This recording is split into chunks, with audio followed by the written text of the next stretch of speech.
Welcome to taste buds. Today நம்ம சேனலில் பார்க்க போகிறது ஈஸி பேன்கேக். அதுக்கு ஃபஸ்ட்டு நம்ம தேவையான இன்க்ரீடியன்ஸை பார்ப்போம். மைதா மாவு, சர்க்கரை, முட்டை, பால், உப்பு ஒரு பிஞ்ச், அதுக்கப்புறமா ஒரு மீடியம் சைஸ் வாழைப்பழம்.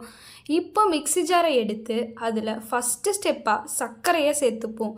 சர்க்கரை கூடவே ஒரு முட்டையை உடச்சி ஊற்றி ஒரு பிஞ்ச் அளவு சால்ட்டையும் சேர்த்துக்கணும்.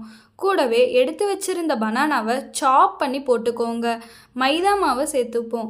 மைதா மாவு இல்லைன்னா நீங்கள் அதுக்கு ஆல்டர்னேட்டிவாக ராகி மாவு இல்லைன்னா கோதுமை மாவு கூட சேர்த்துக்கலாம். கடைசியாக 1 அல்லது 1.5 டம்ளர் பால் சேர்த்துக்கணும். நல்லா மிக்ஸி ஜாரில் மிக்ஸ் பண்ணி அதை பவுலுக்கு ட்ரான்ஸ்ஃபர் பண்ணிக்கோங்க. இப்போது தோசை தவாவை அடுப்பில் ஹீட் பண்ணிக்கோங்க. அது நல்லா ஹீட்டான பிறகு ஸ்பூன் பை ஸ்பூனாக எடுத்து விடுங்க. ஸ்பூன் பை ஸ்பூனாக விட்ட பிறகு அது ஒரு பாத் சைடு நல்லா வேகணும். நீங்கள் அதுக்கு ஆயில் இல்லைன்னா பட்டர், ஏன் கீ கூட சேர்த்துக்கலாம்.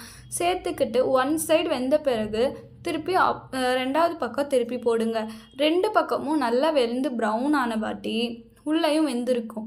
வெந்த பிறகு பிளேட்டுக்கு ட்ரான்ஸ்ஃபர் பண்ணிக்கோங்க.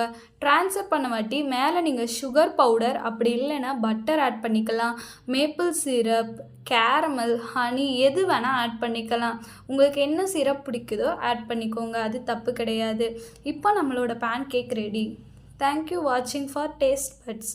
சப்ஸ்கிரைப் பண்ணுங்கள், லைக் பண்ணுங்கள், பெல் ஐக்கானையும் கிளிக் பண்ணுங்கள்.